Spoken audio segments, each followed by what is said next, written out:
Welcome to the HBTVS podcast. I'm your host, William, and joining me will be Derek. Hello. And on this episode, we'll be discussing Hatchet, the 2006 slasher film that I remember back when it came out, back when the website Ain't It Cool News was a thing. So like the movie news website, which is since, some of the writers from that site. So the writer who used to be there, Massa Worm, is the C. Robert Cargill is the writer for the Doctor Strange movies and the Sinister movies.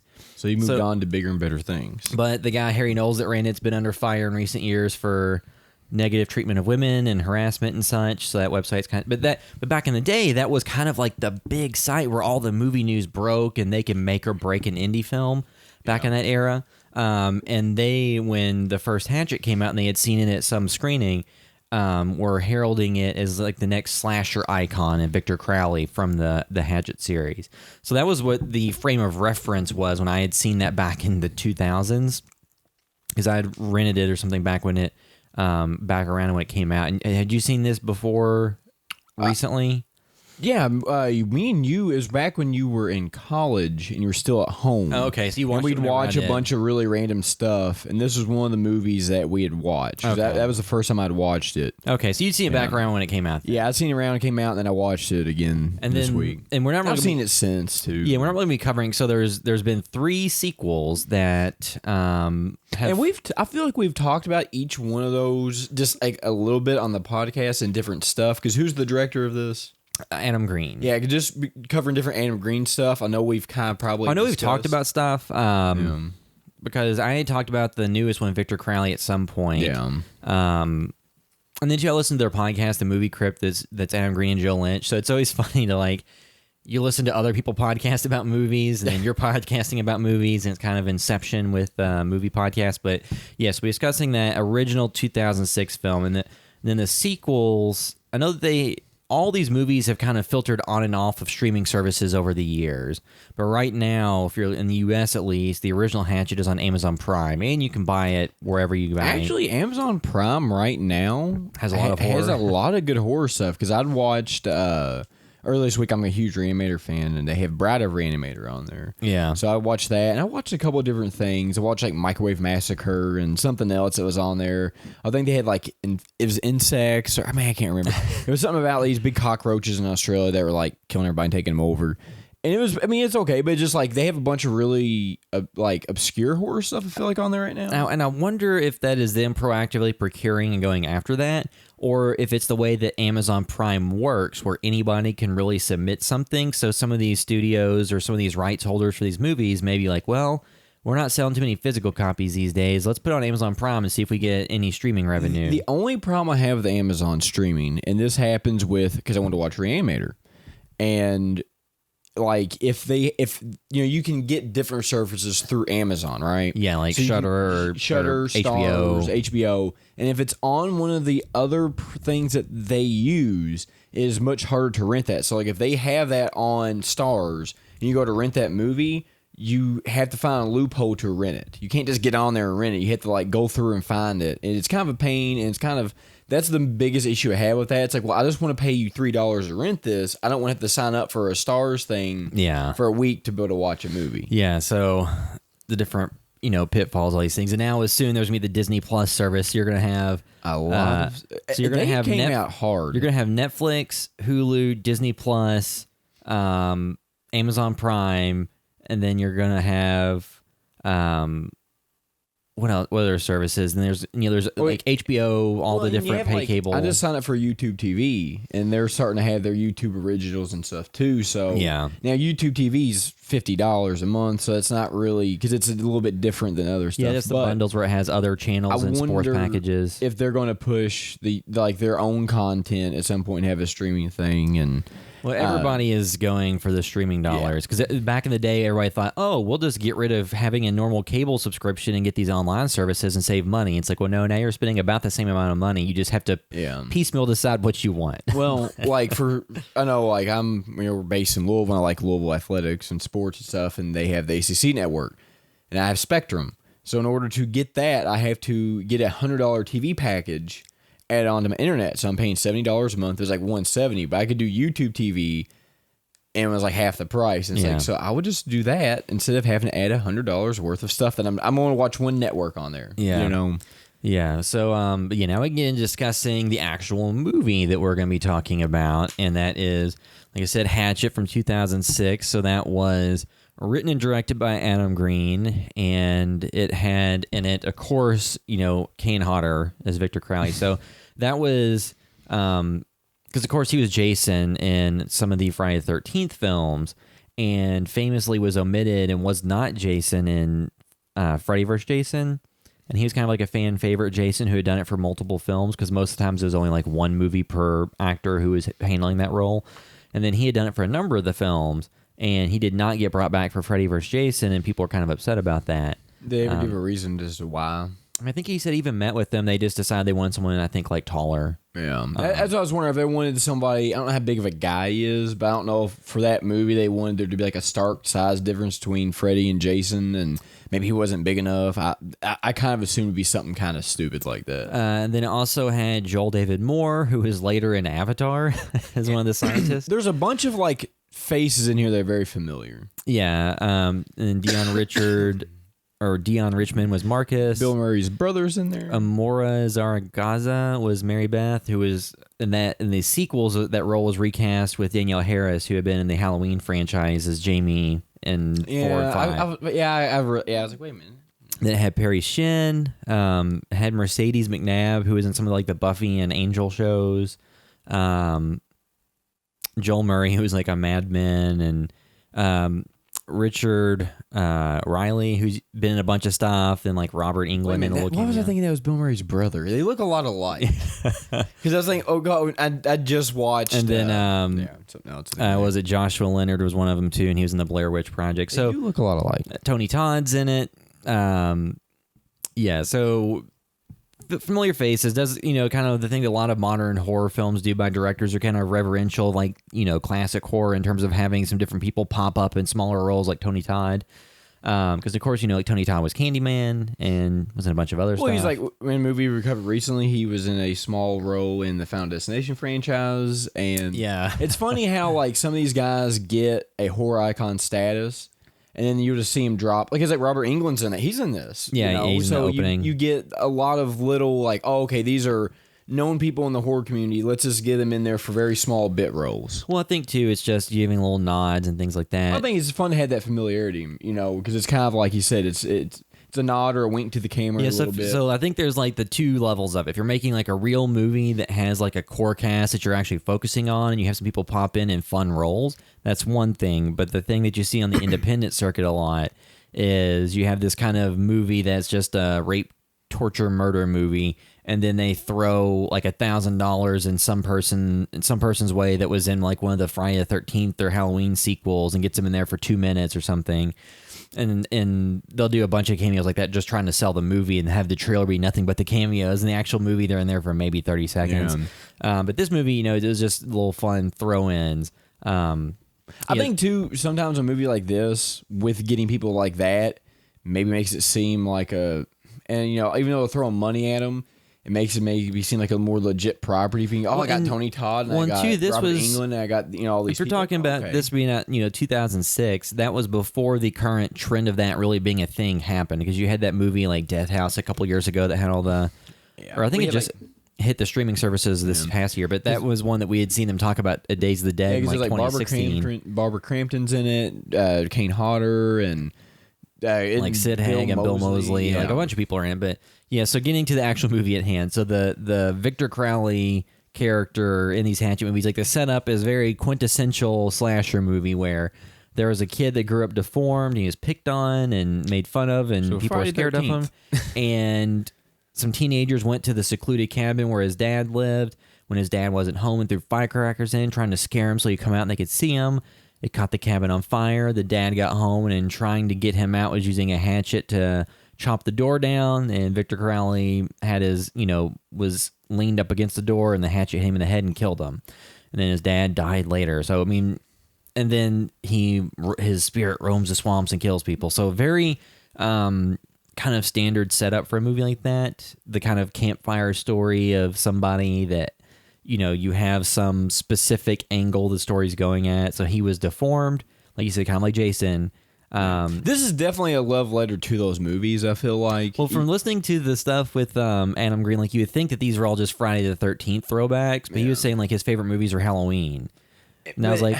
But this doesn't sell me on that because I guess the only thing that kind of does is like they have like, the house or whatever, or like to me, this feels very much more like a nod to your Friday 13th and that style of slasher because for one, Jason typically always was much more violent and murdering people than Michael Myers. Yeah, and he wasn't. And this is like absurd level, ridiculous. Well, and this is too like Michael Myers was the slow stalking killer, as opposed to Victor Crowley is the run around maniacally. Sometimes just popping up out of nowhere. Yeah. You know what this kind of reminds me of is like a villain from like Serious Sam. Or something like that, like one of those 2000s like ridiculous video games, because it's like his character's turned up to like a 13 and he's very ridiculous, and I just feel like that's a character that you'd fight a lot in a game like that. Well, and two, it seems like you could very much have on Cabin in the Woods like one of the options. If you haven't seen the movie The Cabin in the Woods, it's, I guess I don't want to spoil it, but there's a bunch of different creatures and they have like a board with all the different creatures' names. Like he would just be reanimated dead deformed kid or something, or redneck deformed kid or something. Deformed redneck. Because they had redneck zombies, but yeah. So is he a zombie? Because this is reminding me, because I think the sequels go more into the lore of it, and I'm forgetting right now. One question: we done the zombie walk. This was years ago on the site. We did the zombie walk, and Corey interviewed people, and he's asking them what their favorite zombie movies are. And one of the people he interviewed was like, I really like Friday the 13th. And he's like, well, I guess at one point he is a zombie because he comes back from the dead. It depends on your depiction of zombies, but he was dead and he came back. Yeah, I think that I don't really think it fits with the definition of zombie. It's just funny, but it's just one of those things. Well, I mean, like your thought process. Well, the thing that could have been fun, though, is they're in New Orleans. Like, what if a voodoo priest had brought him back as a zombie to use him for their own means or something? Because you have like not the American Romero zombie, but you have the white zombie movie, like the voodoo zombie, or the Serpent in the Rainbow was like the more contemporary movie about that.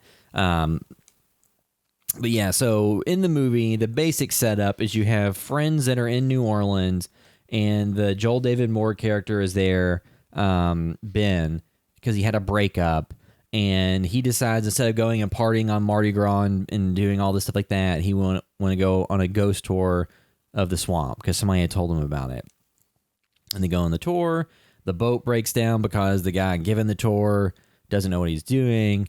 And they get stuck on the little island where Victor Crowley is, and he comes after and kills everybody. So pretty basic plot setup, and the Mary Beth character is going on the tour because she's looking for her dad and brother, who is like the Robert Englund cold open part, where they've been missing. So she goes on the tour as a way to try to find them. She has a pistol with her. So pretty standard. There's nothing subverting expectations about how the movie is set up. And I think that works in his favor. If you make this type of twisty, too heavily plot-driven type stuff, I don't think that works. And two, at the point this came out in the mid-2000s, the horror slasher franchises. So this is very much harkening back to the 80s franchises, or with the way the 80s movies in terms of the horror films, like how they were shot and edited and how they were played.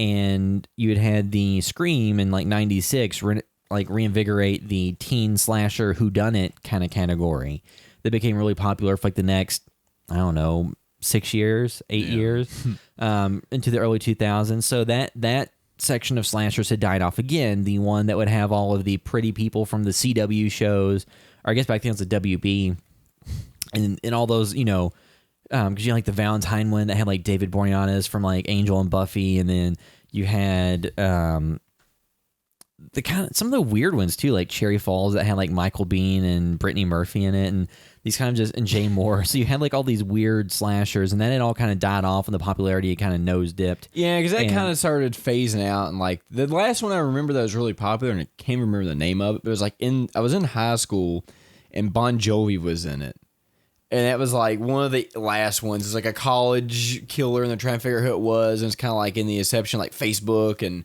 or it just been MySpace. Fear.net or something. No, it wasn't Fear.net, but it had Bon Jovi in it, and it was kind of like I remember that being like the last kind of like whodunit for a while. But then so this movie with Hatchet was very much a throwback to those more 80s styled slashers, and it was something where I definitely think that people who are a fan of the Friday the 13th and those Halloween sequels and stuff, this was something that they had been looking for or wanting something in the mold of for a while. And the movie itself is billed as kind of like a horror comedy.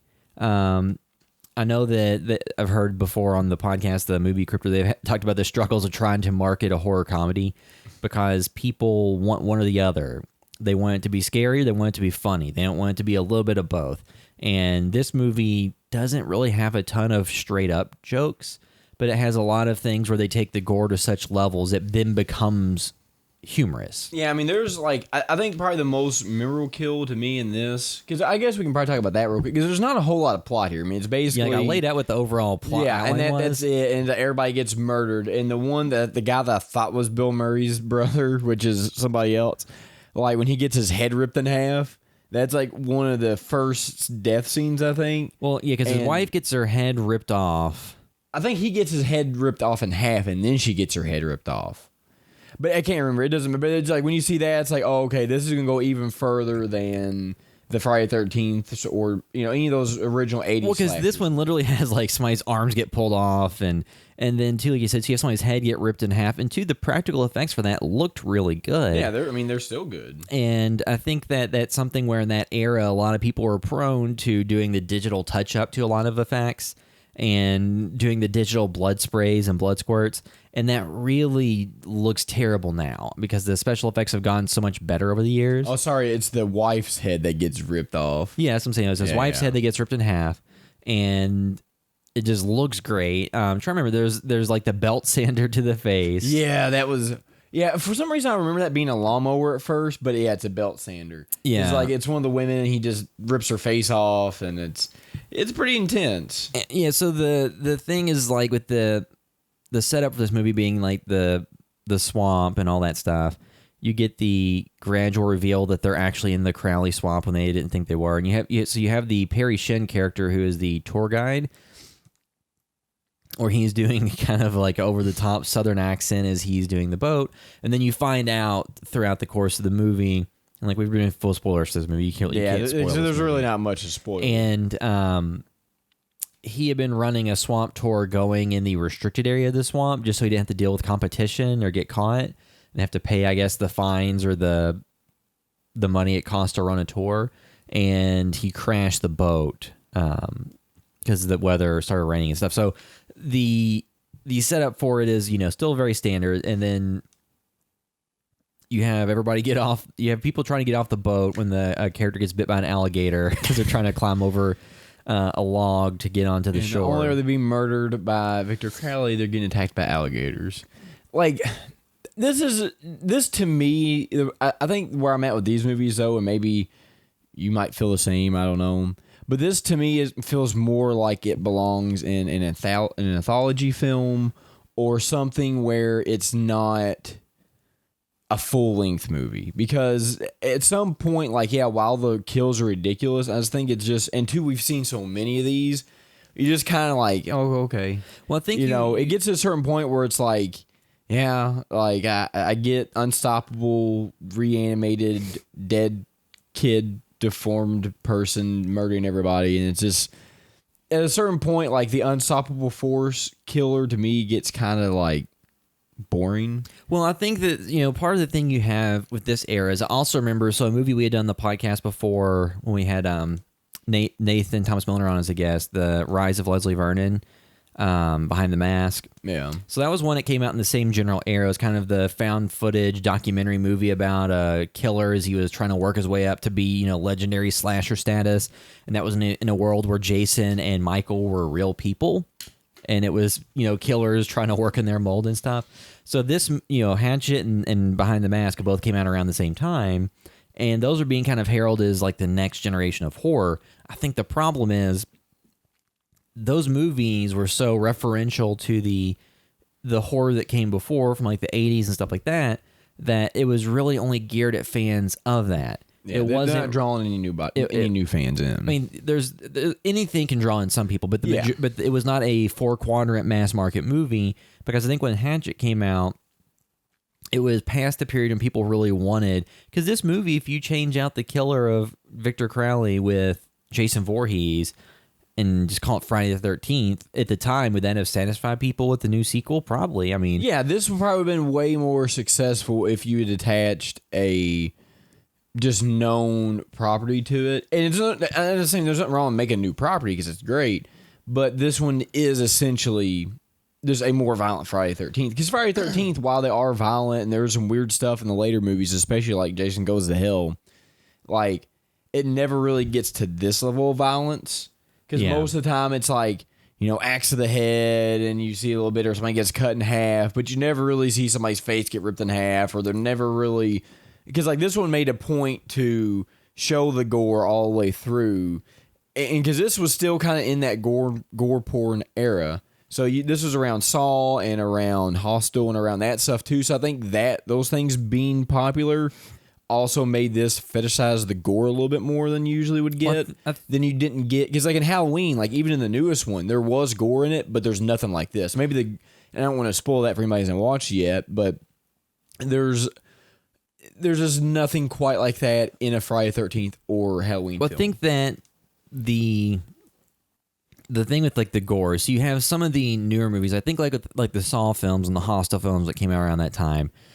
I think a differentiator between Hatchet and those movies is that they were going to make you squirm in your seat, and for that to be the scare. Yeah. That for the gore and the extreme, you know, torturous nature of it to be what you were reacting to and what you were affected by.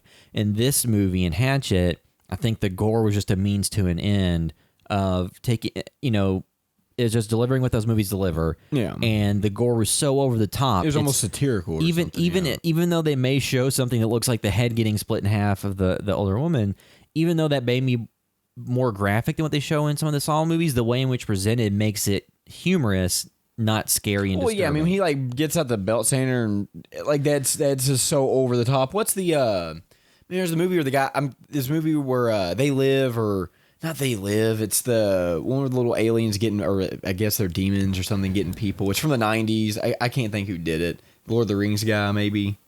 Oh, Dead Alive? Dead Alive. It's kind of like that almost, because Dead Alive has like some ridiculous horror in there. Yeah. And this to me is kind of on like that level because it's so over the top. Yeah, I think that when you, because I think, like I said, this movie, I think it's almost satirical. I think the wise decision they made was they took the gore so over the top that it detaches it and makes it not gross out. Because if you had Stranger Things, if you take something that's very popular now, so if one of the kids in Stranger Things season 4 just got their head ripped in half like that, people will be passing out. Yeah. And it's because you have an attachment and affinity for the characters. Yeah. So in this movie, just kind of everybody being kind of boilerplate characters, you know, even though they have some good actors in there, because like I said, Joel David Moore was in Avatar and has been in other bigger films. He also played a bunch of, what was it? Grandma's Boy, the Adam Sandler produced movie. He's the robot guy or whatever. He was like in a Matrix kick, and he was also in Dodgeball. Yeah, so he plays a lot of these,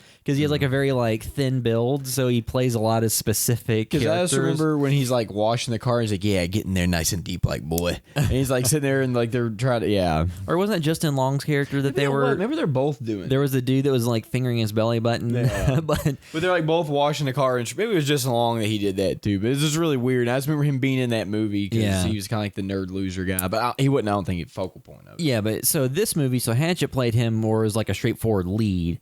And, you know, he's with his friends who are all just about debauchery and drinking, and he isn't into it. So you kind of get your character that's, you know, not like the rest of the group. Because a lot of times, you know, your slashers do that. They have the group of people, and there's like the one, in this movie, sometimes like his ex-girlfriend. So not like a virginal character, but like the character who has less vices than the others. Because you get he's the straight guy in this. Yeah, the straight man. Yeah. And then in this movie, too, you have the guy that's making his knockoff Bayou Beavers movie on camera. And I feel like this movie has a lot of in-jokes to things that if you didn't know about, it's not funny. Because one of the girls who's being filmed for the film producer guy talks about she went to NYU and at the end she's like, I didn't go to NYU, I went to Hofstra, I couldn't afford it or something, or couldn't get in. And I feel like that's a joke for people in the filmmaking world who went to film school, not really so much for the general audience. So like I don't get what this joke is. Yeah.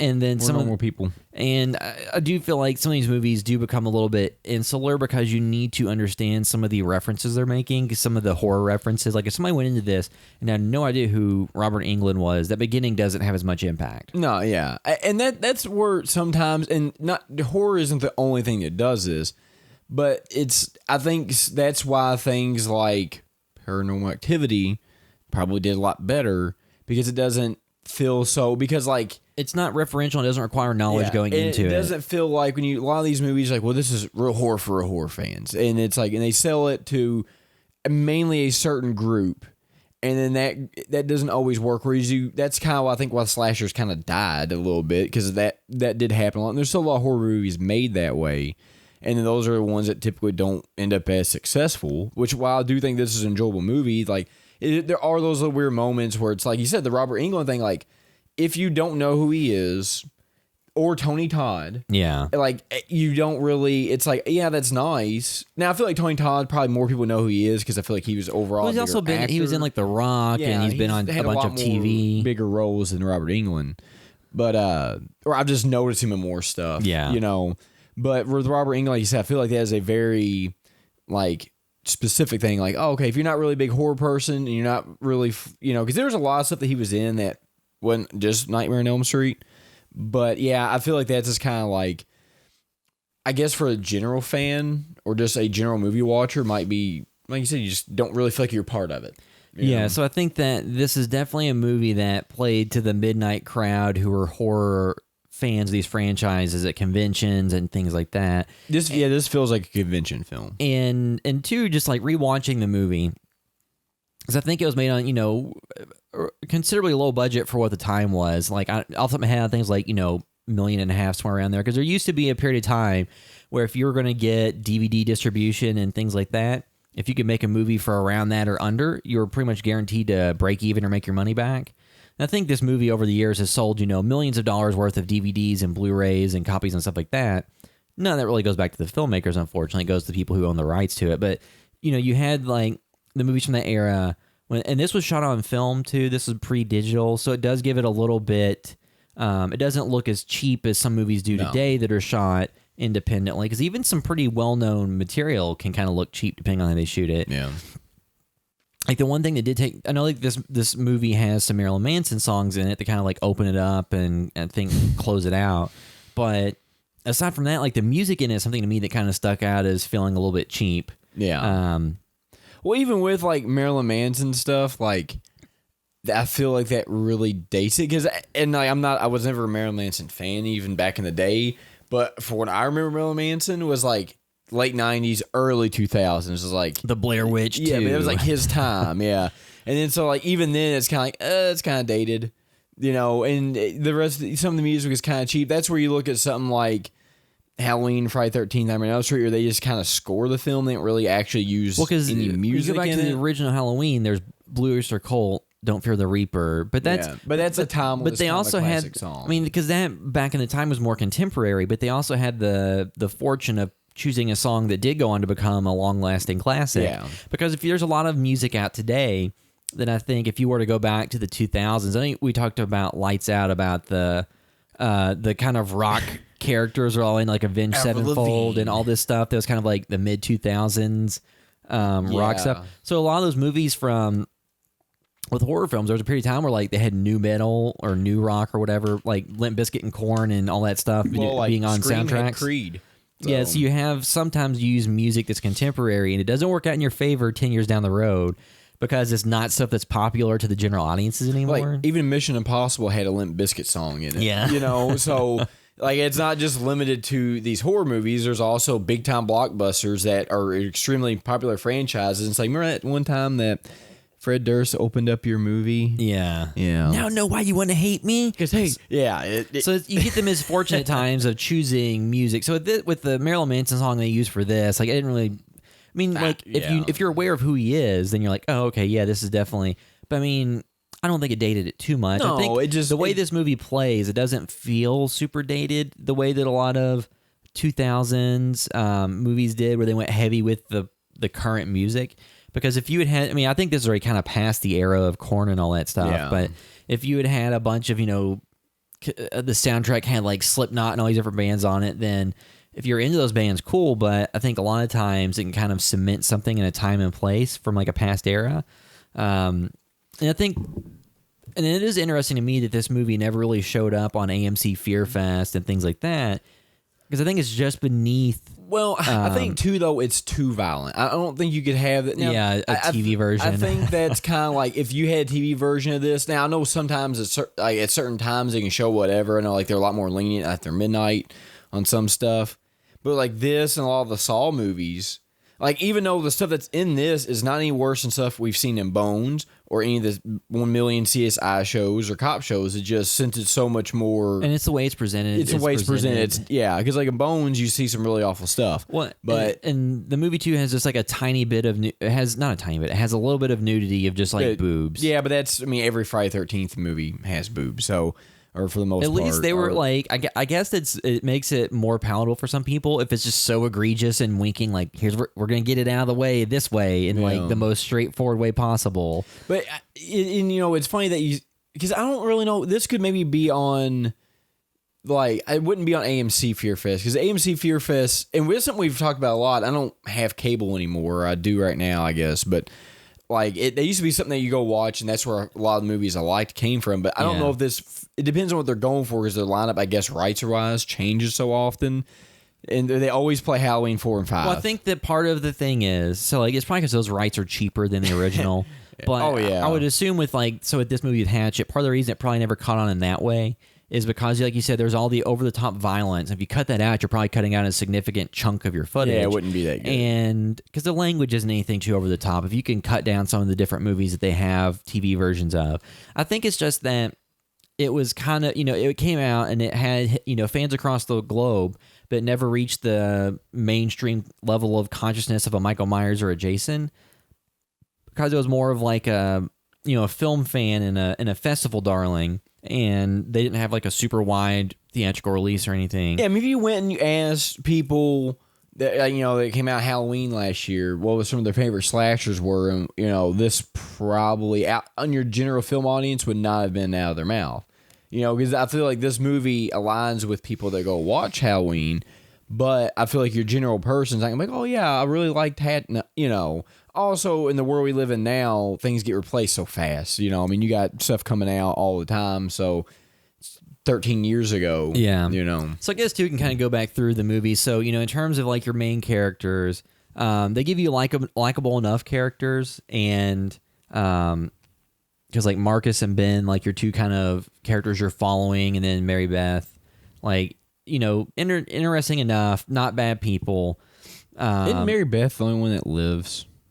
Yeah, so like I said, full spoiler. So the way that it ends, because I just watched this the other day, but it's like everybody dies, so you kind of forget about like who. Yeah, lives so the guy Ben is on the boat, and his arm has been ripped off by Victor Crowley, and he's laying on the boat.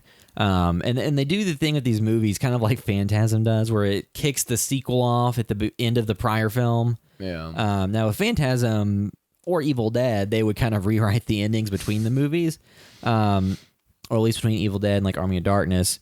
And then like Phantasm would kind of retcon the characters that are alive and all that stuff in the movies. But and I know Evil Dead was more of a rights issue than them. Yeah, they were just wanting to they were wanting to use the footage from the prior film, and they couldn't, so they just essentially made the first part of the movie recreate the original. But they do that every time. But in this movie, like just as a standalone, I know that some people like the sequels more than the original, but the original was the one that felt more substantial to me.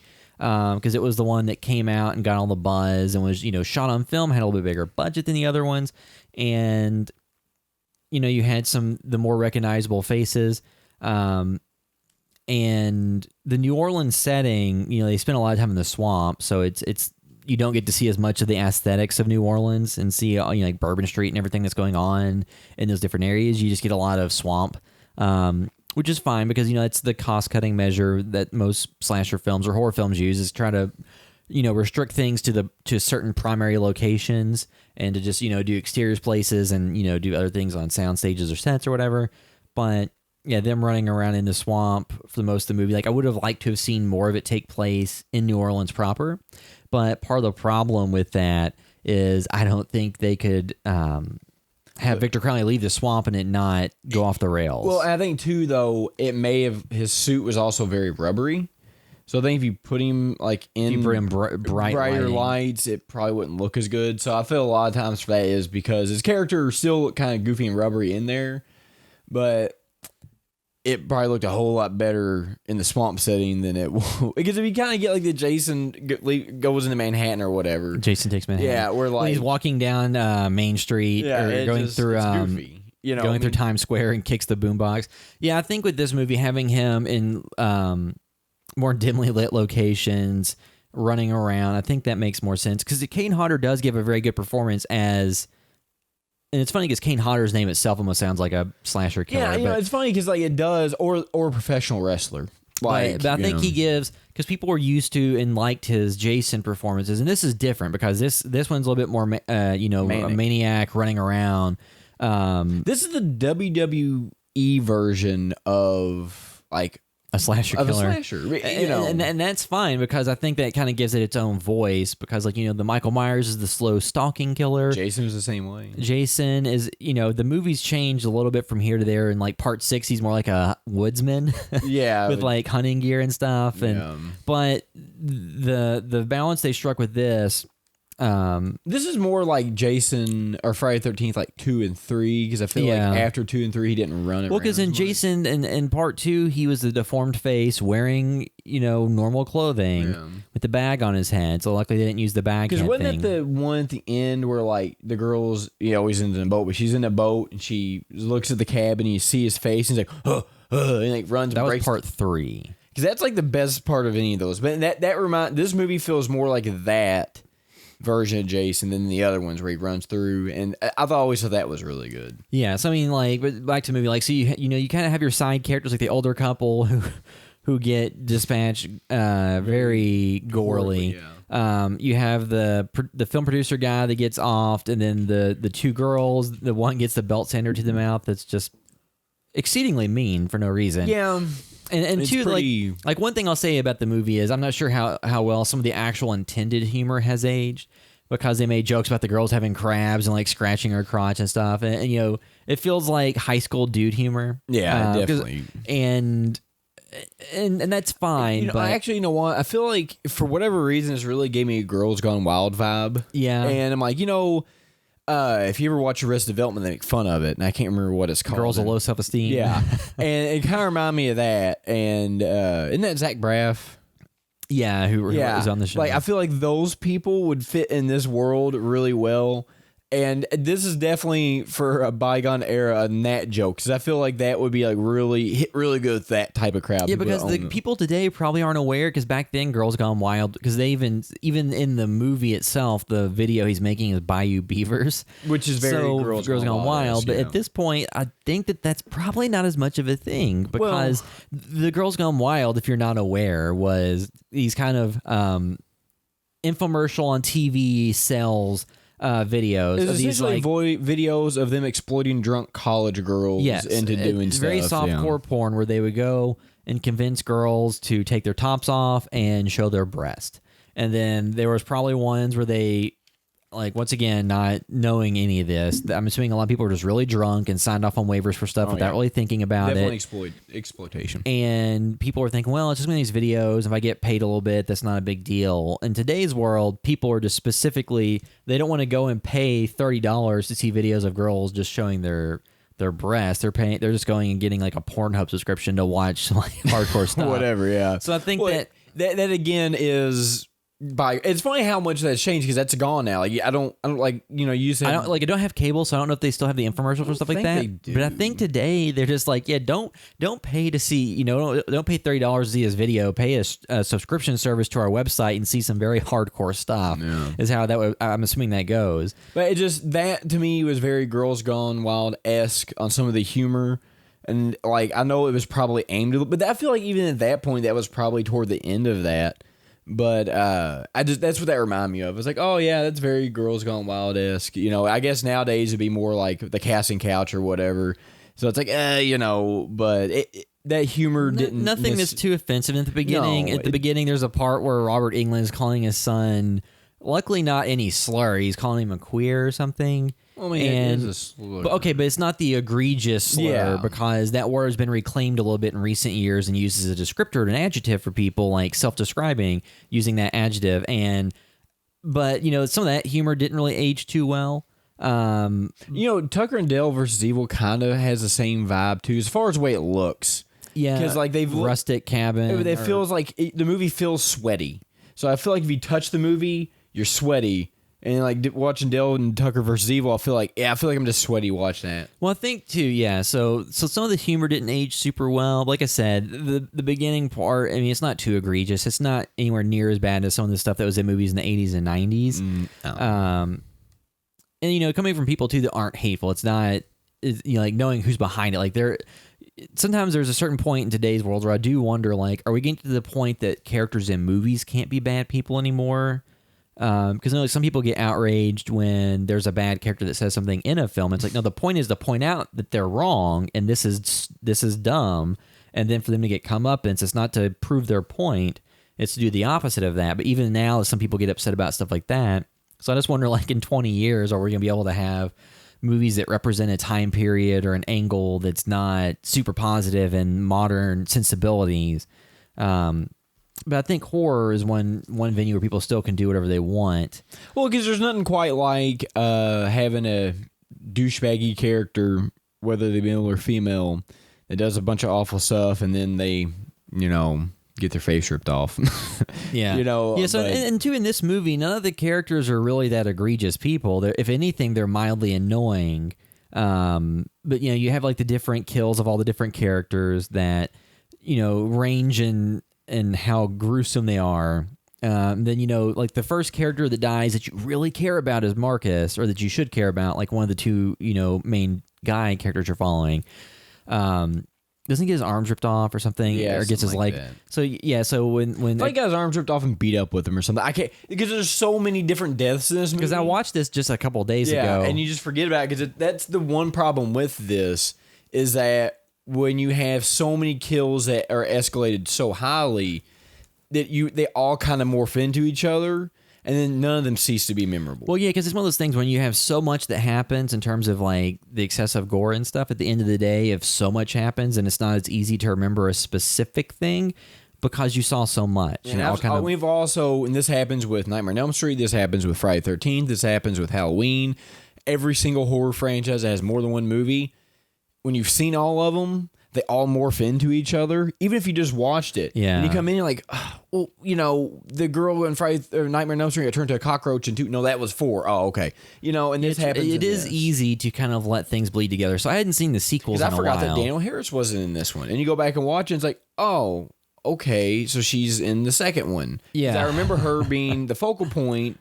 And Tony Todd, I think, is more prevalent in the next two as well. Yeah. So when you go and watch this one, it's a little bit weird because, like, oh, okay, Tony Todd's still in this one, but he's not as in it as much as the next two. Two, like Perry Shin, the tour boat or the boat tour guide, has like a twin brother that appears in the sequels and plays a bigger role. It's very Beer Fest-esque. Yeah. So I think that, you know, even go back to Beer Fest, the movies from that era, like Beer Fest and Super Troopers, I do feel like this is more of that 2000s feel. Like I said, and then there's... You could watch this and Beer Fest back to back, and I think both... I think the crowd would fit. I think if you were interested in Beer Fest, you probably watch this. Well, too, Broken Lizard made Club Dread, which was their attempt at a slasher. So, yeah, it's like this movie, I think that the characters are all standard enough. There's really... just aside from having some good actors in the roles, because the one actor, I'm forgetting his name right now, has been on stuff like Mad Men and oh, now my app reclosed. Has been on Mad Men and other stuff, and that was Joel Murray, who's Doug Shapiro, who is like the film producer, the fake film producer. So he's been on Mad Men and a bunch of other stuff I've seen that are bigger productions. So you just get good actors for some of these roles, like, you know, the actors that are, you know, Ben and Marcus are good, and of course Kane Hodder. Like I said, and it is like with the actress that played Mary Beth changing to the sequels. There is a little bit of loss of continuity there, but nothing that goes against this film. Because Danielle Harris is really known in the horror community. If you're not a horror community person, you watch it, you're not going to be like, oh. Yeah, because she was in Halloween 4 and 5. She was in Rob Zombie's Halloween 1 and 2. Yeah. She was in Hatchet 2 and 3 and the fourth one. And so she has this kind of underground horror fandom. So it's a bigger deal for a horror fan than just a general person. Like, my wife would not know who she is. You know? Yeah, so that's what people were upset that she didn't get some type of role in the new Halloween film. And it's like, well, they don't have to have everybody that had something to do with these films and all of them, especially they're discarding all the storylines. Well, also, I mean, if they're going to make 2 more of them, I mean, yeah, because they're making 2 Halloween Kills and Halloween Ends. So. I wish it was just Halloween Returns and Halloween Forever. Well, the thing they can't do, the thing they can't do is just call them Halloween 2 and 3 because that's going to be so confusing. No, because there's already a Halloween. Just do it. There's 2 Halloween 2s. There'd be 2 Halloween. Yeah, there's Halloween 3, Season of the Witch. So you would have I just want Halloween 2, and let's just call it that, and then Halloween 3. Yeah, so go back to Hatchet. So I think that it is if you're going to rewatch, because I know there are some movies that you weren't a fan of, like the Laid to Rest series with Chrome Skull. I hate those. So there's movies that are a little bit more mean-spirited and played straightforward that have tried to come out in recent years. I really hate those. But with this movie, this one feels a little bit more lighthearted. I didn't feel like they hated women watching this movie because the men were killed equally as horrifically. Yeah, so it was more satirical. Like, although this movie is like ridiculous, it's like, oh, okay, when you have a guy in a rubbery suit ripping people's heads off, and and the way that it's shot, and it feels almost like a music video sometimes. Yeah. Like it's like, oh, okay, this is obviously kind of like, and nobody, even in the movie itself, it's not taken really seriously. Yeah, there's like I said, some of the humor is a little bit aged, but like 2006. But like in the new movie, they had male nudity trying to outbalance the female nudity that had occurred, which is an interesting approach to take. But yeah, so like I guess we've talked about this movie. So like in terms of giving this a rating, what would you give this out of 10? A 6 or 7. Like if you. I'm just trying to think how, like, the way you watch this, I think, is like, it has to be a certain group of horror people. I don't think this has mass appeal. Yeah, like if somebody's never watched, if somebody's not a big horror fan, then they're probably not going to get a ton out of this. No. And I think that's where this movie fails, maybe as just overall, because I don't feel like the outreach is as much, because this does feel like, to me, like a love letter to the 80s slashers, which is fine. I'm not saying they can be a bad movie or not. But it just, like, this would maybe not be something I'd recommend just to, somebody's, like, around, like, they're trying to get spoopy this time of year. So, like, oh, yeah. Spoopy? Yeah, spoopy. You ever seen the sign that's spelled spooky at, like, a Walmart or something, but it accidentally is made with a P, so it says spoopy? So, like, when you're trying to get spooky, whatever you want to say, like, this would not be one I would recommend. Because I like it, but the audience that this is going for is maybe different than somebody who would watch even your regular Friday 13th, Halloween, or any, like, what's the Valentine movie? Oh, My Bloody Valentine. Yeah, all that stuff. This is in that same wheelhouse, but I feel like it's just a little bit more hardcore. Like, this is, like, those people like when they say they like hardcore music, they mean they like Slipknot, Metallica, stuff like that. They don't mean they actually like this is like the scene, like, the stuff you had to actually be involved in a little bit to know about. Yeah. Whereas, like, your other movies are mainstream, so it just depends on your audience. Yeah, I mean, because I think the IMDb score and the Metacritic are both 5.7. So I think it's, if you're a horror fan that's a big fan of 80s slashers and things like that, then it's a higher up that list. Yeah. Like 7 or 8 or whatever. It's not a bad movie. It's a fun, enjoyable movie. It's quick. It doesn't overstay its welcome. If I think that this appeals to a lot more of the audiences than the 80s slashers, because the violence is so heavy and it's moving. There's not any, It doesn't have all the ridiculous subplots you don't care about with the very bad acting, and like you said, it actually has some recognizable faces in it, and it has some recognizable horror faces. So I think that does give it some appeal. 6 or 7. I think that the ideal setting for this would be with like-minded fans with a few drinks at a late-night screening. Yeah. If they do. That'd be fun.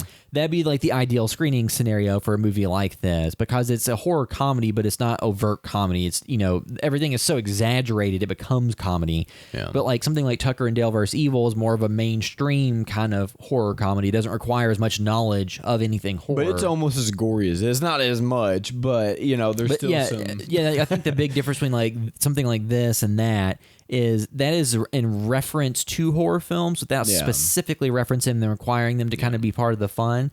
This movie with Hatchet, you could enjoy it knowing nothing about the slashers, but you really get way more out of it if you're a fan of that type of movie. And I think it got some of the recognition and hype around its release because people had been missing something like that for over a decade because they weren't a fan of the I Know What You Did Last Summers and the movies like that post Scream. So this kind of took it back to the prior era with like the gore and the kills and stuff. Real quick, I talked about the Bon Jovi movie. It was Cry Wolf. Okay. If anybody saw that. And that was kind of like the last, it came out in 2005. So that was kind of like one of the last like whodunits that I remember really. Because after that was kind of like, I think your Grudges and your Japanese remakes. You had that because those sequels at that point. But then you had Paranormal Activity, which was years later. We had Saw. So that kind of phased out. Because I think with the original Hatchet that they had gotten, they had received a note back from a studio once they sent it to them that said it's not a remake, a Japanese remake, or it's not a Japanese remake, a sequel or reboot or something else. And that was like the reasons they were declining releasing the film under them, and they used it on the poster. It's like it's not a sequel, it's not a remake, it's not a Japanese ghost. Which at the time was kind of in short supply. So I know like you've had the sequels and stuff like that. So it's on Amazon Prime, and then you can buy it directly from whatever service you want. I mean, like I would definitely recommend it to just like horror fans. Yeah, if you ever watch it, if you haven't seen it and you're a fan of Friday the 13th, Halloween, and all the stuff from the 80s, and definitely give it a watch, see what you think. It's not like elevating the material or highbrow or anything. It's very much just in the mold of like one of those Friday, like you said, Friday the 13th Part 2 or 3. If you watch those movies, more like funny. There's not enough gore in this, then this is for you. Yeah, Yeah, so that'll wrap up our discussion of Hatchet. And if you're listening to the podcast via iTunes, do us a huge favor and leave a review. You can also find all the stuff we're doing at housebybastore.com. Find links to all of our social media accounts, to Facebook, Instagram, YouTube, Twitter, all that good stuff. And if you want to find us specifically on the internet, you can find me on Instagram at @TheWilliamCaps. You can find me at Caps Derek. And that'll wrap up this episode of the House by Base Store podcast. Thanks for listening.